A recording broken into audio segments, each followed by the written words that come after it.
Hello, friends. This is Christopher Davis-Shannon, and today I am checking in again over the pond with the great educator, multi-instrumentalist, minstrel, and all things under the sun, Mr. Phil Doleman. Phil, how are you today?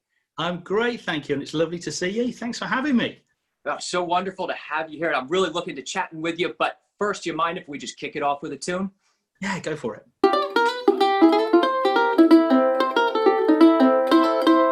All my life I've been a traveling man.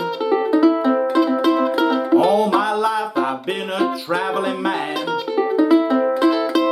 Staying alone and doing the best I can. Ship my trunk down to Tennessee. Ship my trunk down to Tennessee.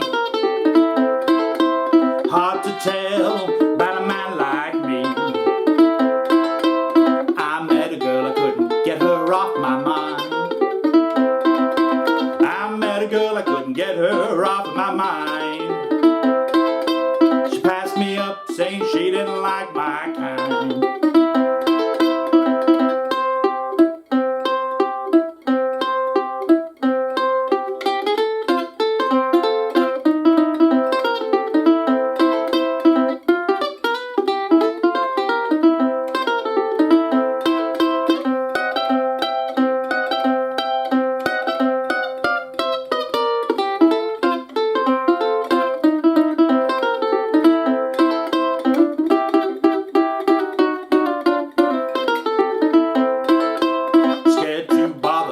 Round her house at night.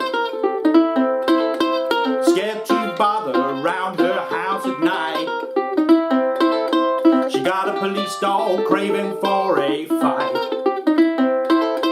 His name is Rambler, and when he gets the chance,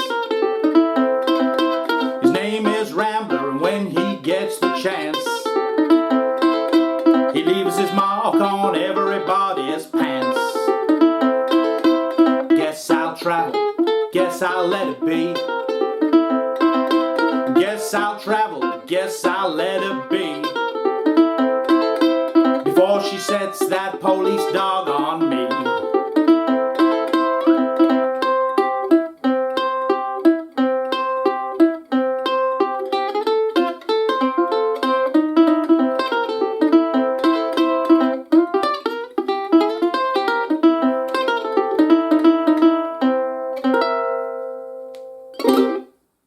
And that was a great rendition of the Police Dog Blues, which is by none other than the wonderful Blind Blake, one of my favorite fingerstyle guitar players from the turn of the century.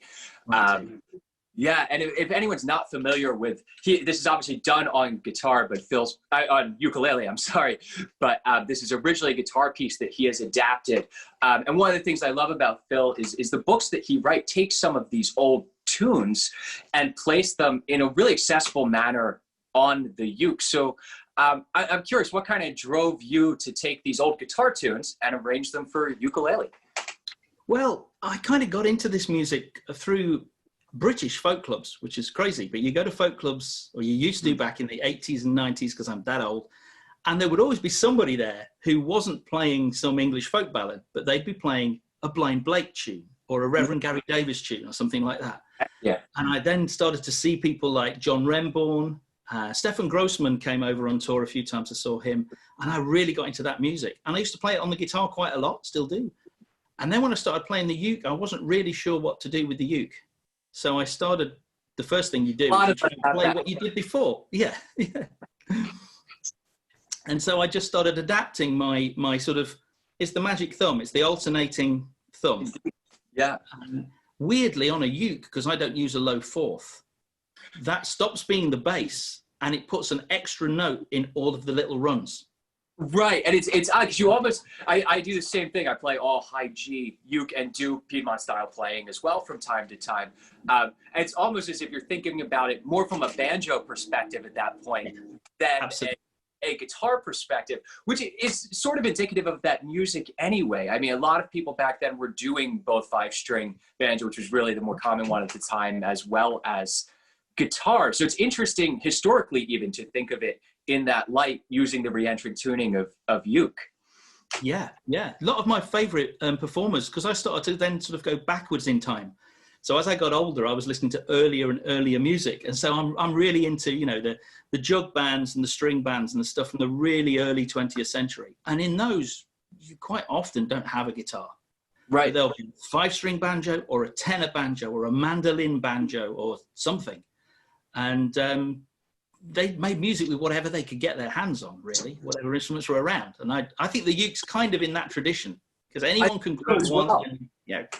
Yeah, I think about uke even as a jug band instrument could be rather popular just because of how low the price point was in the teens and 20s. Everyone could afford a uke. Not everyone could, afford a guitar, let alone a piano. That was much tougher, where it was a lot easier for you to have uke. And the jug band has always been something that has long fascinated me in the American tradition of playing. I'm looking at a jug right now that's sitting in front of me that I just picked up at a thrift store, because I love that. I have a couple washboards laying around. But I think there's something to be said for the modern uke scene for using what you can get your hands on, much like the jug band players did. We see people adapting these current pop tunes to ukulele, or 80s rock and roll, hair metal to ukulele. I did that. I had a song, right? I had a duo that toured that for 6 years.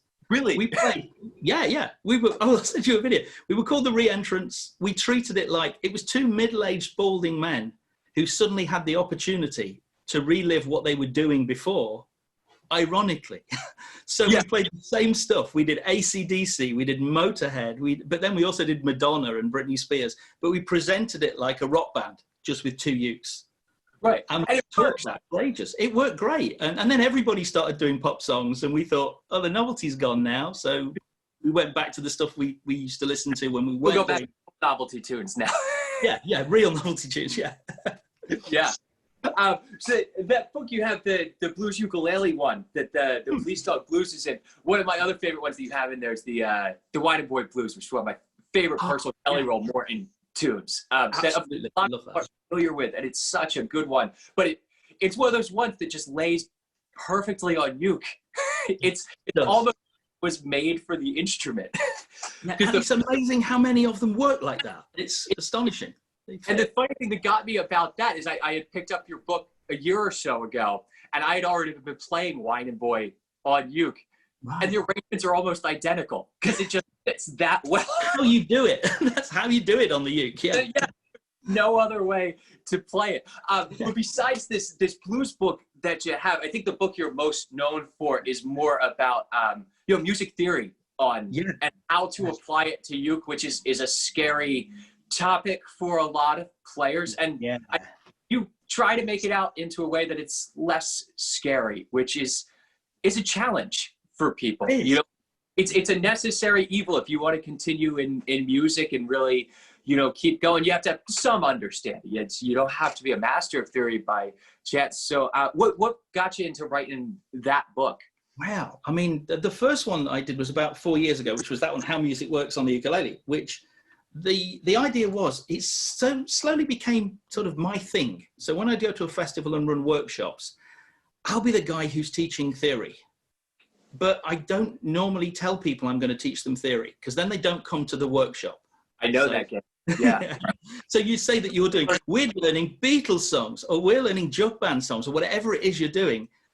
But my sort of little niche is I don't like to teach people songs in the sense that here's a song, play the song. I like to teach them a song and then say, and this is how it works when we take it to pieces. Yes. And in these workshops, people said, is there a good music theory book that I can go and buy? But I don't want to have to learn to play the piano, and I don't want to have to learn to read music, because I'm retired. I've got lots of time, but it's a bit hard to learn all that new stuff. I just want to understand what I'm doing.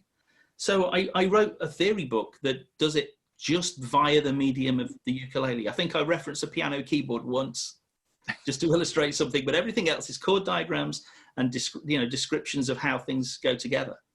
And then just before lockdown, I kind of wrote a companion for it, that was How Music Works. This was How Songs Work, which takes a little bit of that, where we look at chord progressions. And this just breaks down dozens of songs with examples of how they work. and then an appendix of putting them all together. And it's really just a dictionary of, we have this pattern, which is this 500 songs, and we have this pattern, which is this 500 songs. And that's the joy of theory right there, is when you start to, harmonically analyze tunes and realize what's going on, you realize the similarities. I mean, that's why we can be on gigs, and if you don't know a tune, you can yell at someone that it's the Honeysuckle Bridge, and we're all fine. We know what it is. We're rhythm changes. I mean, we have these standard vehicles, and one of the things I always drill at home with my students is when you start to understand these, you realize that there's not really that much going on out there. There's so many similarities and so many common harmonic vehicles and all this, that when you understand 50 songs, you understand 5,000. And that's really the key to music, is not learning a million songs, but learning how a few songs work so that we can just play the rest of them and not concern ourselves with all that work each time. Yeah. And then the playing almost becomes automatic, because your hand knows where to go next. Not because you're some kind of musical genius, but if I'm playing this chord, there are probably 3, maybe 4 places I'm likely to go next. And they all sound very different. So I know which one I'm going to go to, and your hand just goes there because it always does. Yeah. Yeah. So this will be my sermon here for everyone who plays. You should go buy that book of Phil's, whether you like it or not, because then you don't have an excuse not to learn music theory. And then I can stop yelling at people on YouTube about theory, and it'll just make my life easier. And then I could go back to just playing music and stop being a nerd all the time. And with that, Phil, would you mind regaling us with another song? Absolutely. Let's do it.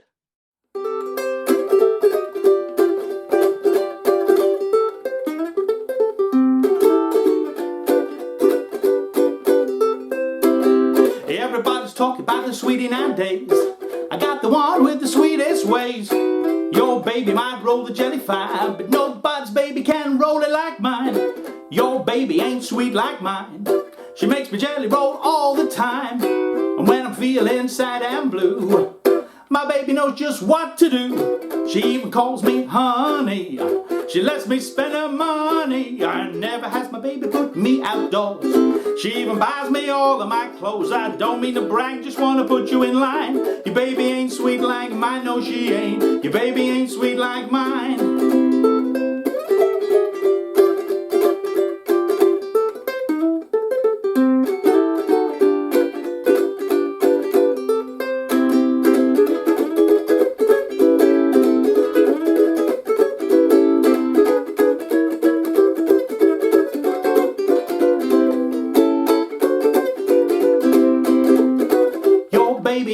Like mine.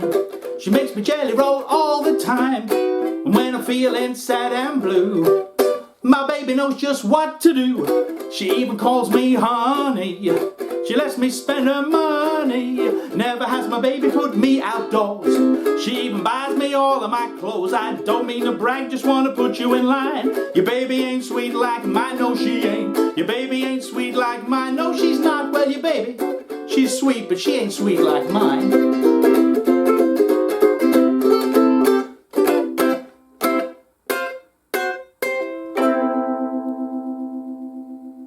And that was Your Baby Ain't Sweet Like Mine, which a lot of you have probably heard in the modern day by the Carolina Chocolate Drops, but is actually a much, much, much older tune than that by Papa Charlie Jackson, right? Yes, yeah. I absolutely love Papa Charlie. I do a couple of his songs. I do You Put It In and I'll Take It Out. Oh, yes. Which is obviously referring to money going in and out of a bank account. But of course. I love those kind of tunes. Yeah. And very heavily influenced that one I just did by Dom Flemons of the Carolina Chocolate Drops. I absolutely love them. Yeah. Yeah. Dom is an amazing player and a great real historian in the style, keeping this style to life.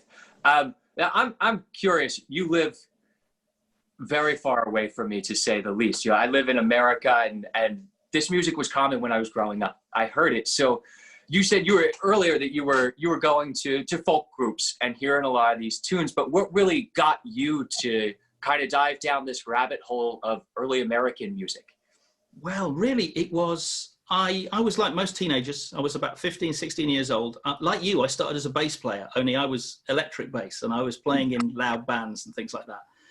And a friend of mine had just moved over to playing some acoustic guitar. And a friend of mine said, do you want to come to a gig? And he took me along to this little folk club. And I saw a guy called Isaac Guillory. People may know the actress Sienna Guillory. It's her father. He's sadly no longer with us. And he was from Guantanamo Bay, but lived in Coventry over here. So, and he would go around the clubs, but of course he had the accent. And he played songs from that kind of era, as well as original songs in that style. And two things struck me. One was, this was one guy on his own, holding a whole room in the palm of his hand. Mm. And also the music was just so cool sounding. And that got me finding out about other people in that area. And like I mentioned before, then in those same clubs in the 80s, I mean, the folk scene in the UK was incredible. There were folk clubs everywhere, and the people that were playing them were people like John Renbourn, Stefan Grossman, that we've mentioned before. You'd even, you know, at the bigger folk clubs, you might even see somebody like Richard Thompson. And I mean, you know, are you aware of? You must be aware of Richard and Fairport Convention. You know, at the time, most of the guys from Fairport Convention would show up somewhere at a folk club, and you see quite big names in quite small rooms above pubs, and you could be sitting really close to them. And it really was then a case of me going, well, if I like Stefan Grossman playing a Reverend Gary Davis tune, I'll go down the record shop and I'll find Reverend Gary Davis playing a Reverend Gary Davis tune. And I started to collect those things and just got completely taken in with it all. And actually, in the English folk scene back then, there was a lot of American music. Maybe it's because people were starting to, I don't know, maybe get a little bit tired of hearing the same very, very old music being regurgitated in folk clubs. I don't know, because there's a very healthy folk scene here now of English folk. It's really healthy now.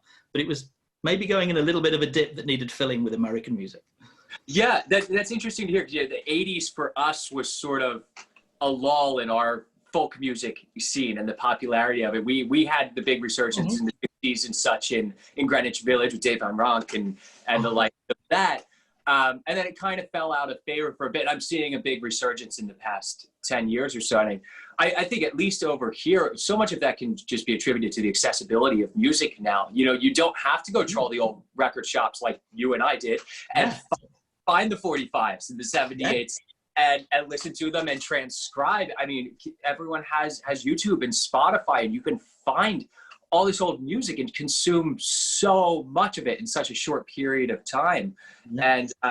And the funny thing is, I think a lot of those tunes, you know, especially talk about the Depression era and the Tin Pan Alley songs coming out of there, are just really well-written songs that still hold their own weight today, which we can't say for a lot of pop music. I think for the past even 50 years or so, that, you know, you find it in its place, but a lot of these lyric sets and all really still hold meaning. And there's something to be said for the great songwriting that was going, and songwriting as a craft, which maybe is coming back in a different form now. We had a lot of the singer-songwriter and rock bands doing their own thing for a while. Now I think the life of an actual songwriting team is coming back into the picture, which was used a lot back then in those tunes, which is kind of cool to see that coming back. It is. It's. I think people, because of the accessibility now, people are more aware of the tradition. They might be at this end of it, and previously they weren't really aware of much before it. And now, woof, they can go right back there. And crazily, video games. Yeah. I get people coming to me saying, I heard that song in Red Dead Redemption 2, or I heard that song in BioShock, or something like that. Yeah, I played a little video for We'll Meet Again, the old Vera Lynn tune with all the verses in there. One of my favorite tunes. Of course, that's remained popular, and I always think of Dr. Strangelove, if you've ever seen that film. That's all I could think of when I play that song. So that's what it relates to me. But it was evidently just in a video game last year. I saw this huge spike in the views on that video. I'm like, why? Like, I understand the world's ending, so that's a good reason that we should get it. And then someone finally commented about, oh, here, who else is here because of this video game? And I'm like, that's the comment. Yeah. But that's great. I mean, you know, it does at least mean that there's an awareness of the history of this music, and people are finding it and bringing it to the forefront. And then great bands like the Carolina Chocolate Drops, like Tuba Skinny. Oh my gosh. Huge Tuba Skinny fan. We love Tuba Skinny over in the UK. They're huge. Do they go over there to tour? I don't know if they've been over yet. No. I know that one of them is an English guy. Quite frequently, their clarinet player on a lot of their videos is from over here. Yeah. But I would absolutely love to see them. Yeah, I hope they make it over. I get to see them most times when I'm in New Orleans. They do come up to Philly occasionally, do a swing dance or two up here. But it's always just such a pleasure to see them in New Orleans on the street or in a small club, like the Spotted Cat, something like that, just doing their thing. Because that's the thing I think with this kind of music, which is kind of the killer for both of us right now, is so much of it comes down to audience interaction. And it's tough to translate those tunes to just video because you need that in-person vibe going on with the audience. A load of call and response songs. Yeah, exactly. You can't do those anymore. It's just a silence, a little tumbleweed blows past in the gaps as you. Right, it's all very, very awkward. Besides, you're talking mostly about the blues and jug band tunes, but you actually just did a record of some early country music from Jimmy Rogers, who is, if anyone listening to this is not familiar with Jimmy Rogers, which I reckon most have at least heard the name, you should go check it out, because what a great just singer and songwriter and guitarist. And I love that you have now rehashed these tunes in the modern age, because there's something I don't want to see fall by the wayside. So why Jimmy Rogers? Jimmy Rogers. Funnily enough, I've known of Jimmy Rogers for a long time, and I've even got a few recordings of his. But it's one of my students, and she's 80, and she remembers hearing Jimmy Rogers. Her parents playing Jimmy Rogers records a long time ago, and she asked if she could learn some, and I had a few, so we worked on them. And then she wanted to learn another one, so I ended up going out and buying like a complete box set of Jimmy Rogers. So I'd have all the material, thinking I don't know how many of these she's going to want. That's a big box set. Oh, it is. It's huge. And then I found myself just listening to it constantly. I just didn't have anything else on. And I went from knowing some of the songs, being able to sing them, to just really getting drawn right in. And I do a little bit of work, even though I would never consider myself a bluegrass musician. There's a lot of crossover, and I play old-time banjo. So I would teach at, a few times I've taught at a camp called Sawfingers, which is a old-time and bluegrass camp, a residential week-long camp in the UK. And a lot of great American musicians come over to teach. So we've had people regularly we get Ron Block, who is from Allison Krauss and Union Station. He comes over and teaches banjo one year, guitar the next year. I got Ron to play 3 chords over and over again in my jug band, which is great. We've all got to do a song on stage in front of 350 students or so. Who's going to be in my band? Ron? Yeah. Do you know CF and G7? Yeah. There's a video of it. I'm so pleased somebody caught it on their phone, because that's me and the all-star band. And the guy playing who actually got me that gig was Percy Copley. And Percy I'd also met at a couple of ukulele festivals. He's a great uke player. He's British, but he lives in France. He went out there to play music when Disneyland Paris was originally called Euro Disney when it first opened. He went out there to be a bit of a musician for a while, never came back, and just kept doing that for years. He's a fantastic mandolin player as well, and banjo player and guitar player and tenor banjo player and tenor guitar player. And he also can yodel and loves Jimmy Rogers. And we thought, well, we're both at a bit of a loose end. We're not going to meet up because we don't have any of the festivals we're supposed to meet at. So I did a couple of Jimmy Rogers sing-along videos on YouTube, just put the chords up, and fairly simple.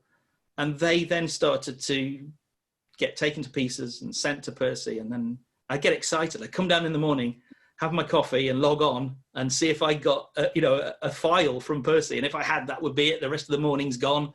I'm mixing that. And we did 8 songs in the end, which we put together on this CD, and we put it on Bandcamp and things like that. And we're really, really pleased with it. For saying we're both recording like I am here at the kitchen table with a laptop.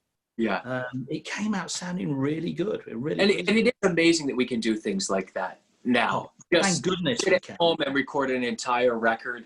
And, want to have someone else mix it, you can just put it in Dropbox and have whoever you want in the world mix the record. Send it to Abbey Road or something like that. And they will do that. They will mix it for you and send it back. Yeah. For a price. No, for a price, of course. Yes. I'm cheaper. I'll do it here for less. Exactly. Yeah. That's why I don't trust myself. I actually mix songs for other people, but I refuse to mix my own music because I especially with the vocals, I've always felt that I can't be unbiased with them, and generally always hate them. You know how it is here. Voice. It is. So I have friends that I'll usually barter bass playing for mixing. I'll come play bass for one of their records, and then they'll mix my record. Yeah, it's a good idea. Yeah, independent ears. Yeah, right. Phil, would you mind playing us one last tune?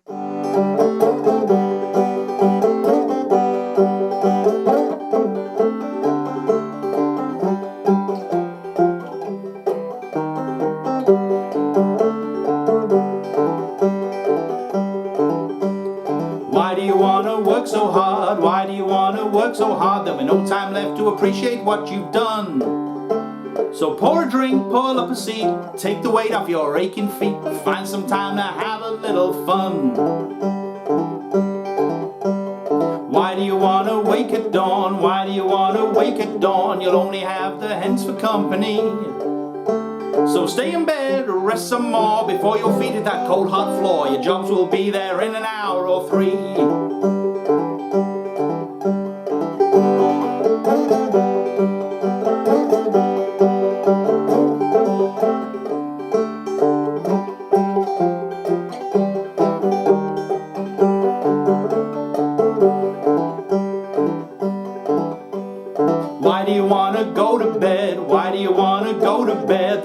The sun is barely set. There are songs to sing, cards to play, plenty of hours left in the day. So what'll it be? Draw, fold or bet?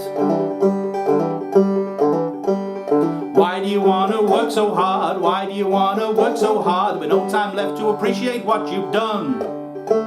So pour a drink, pull up a seat, take the weight off your aching feet, find some time to have a little fun.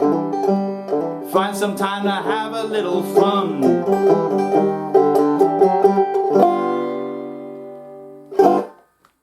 Phil, that was one of your original tunes, right? Yeah, that's right. Yeah. A clawhammer banjo tune as well. Yeah. Wonderful. What do we call that one? That's called Why Do You Want to Work So Hard? And that was a weird little EP because I came down one day like you do sometimes. You're messing around with an instrument and I wrote a song, which sometimes happens. It wasn't that one, but I wrote it on tenor banjo. And so I turned on the mic, played it so I'd have a record of it. And I thought, actually, that sounds quite nice. I might be able to do something with that. I might just put that out. Yeah. And the next day, I got on with the rest of my day, taught. The next day, I came down after breakfast. I'm noodling around, and another one pops out. So I did the same, and I started on Monday. And when I got to Friday, I had 5 tunes and an EP. And on Saturday, I released it. So that is a productive week. That was a good week. It was a good week. But none of them are uke songs. So they're either on tenor banjo, that one on a sort of standard 5-string banjo, and then one which is on about 110, 120-year-old fretless banjo that I have, which is a great sound, lovely instrument. Yeah. Yeah. Is it a standard fretless or is it one of like gourd banjos? It's a metal pot, overspun pot. Yeah, so it's a real banjo, but it's just an ancient one. Yeah. Very cool. I love the sound of the fretless banjos. It's such a unique tune, a sound and timbre that you just don't hear that much these days. It's very, very haunting, especially just doing it clawhammer or even 2-finger sound. It's such a cool sound. Yeah, there's some great players now as well. We were talking about the Chocolate Drops. Rhiannon Giddens plays some great. And do you know Jerome Paxton? Oh, of course. Of course. Yeah. I mean, he's what a talent. Yeah, to say the least. Yeah, we actually, Jaren and I did a teaching camp, I guess 2 years ago now together. So we got to teach together for a week over out in Washington State. And the highlight of that was really just all the people who were teaching jamming till 3 o'clock in the morning. You know, that's the fun part. That's the fun bit. Yeah. getting to play with players that are just that darn good is really something, you know, and the repertoire that everyone has. That's the fun part, is learning all the new tunes from everyone else. Yes, absolutely. You come away with a whole load of new tunes and new licks, and yeah, it's fantastic. Uke festivals are like that, though. That's great with ukulele festivals, because it's not just the performers. Quite often at the uke festivals, it's everybody in the bar. I mean, the last time I was at Grand Northern Ukulele Festival in Huddersfield, we had Jake Shimabukuro. Yeah. And he came back to the hotel bar, and he's in the bar, and he's playing wagon wheel with everybody else in the bar, you know. And I think we even had to teach him wagon wheel because he didn't know it, which was great. I had the awkward situation of having to be the one taught wagon wheel. Someone taught us a gig, and I was like, I've heard the joke of never playing wagon wheel. I've never heard the actual song. Sorry. What if my embarrassments? Oh man. Well, Phil, thank you so much for taking the time out of your day and joining me. And for everyone listening, I'm going to link to Phil's books and his Patreon and his teaching and his YouTube and his website and all of that jazz down below. And hopefully soon the world will be back and we'll be hearing him live at gigs, at least in the UK. So again, thank you so much. And would you mind just kicking us off with just a final little tune to get us out of here? Oh, what should we do? I've got my little old beat up little soprano here.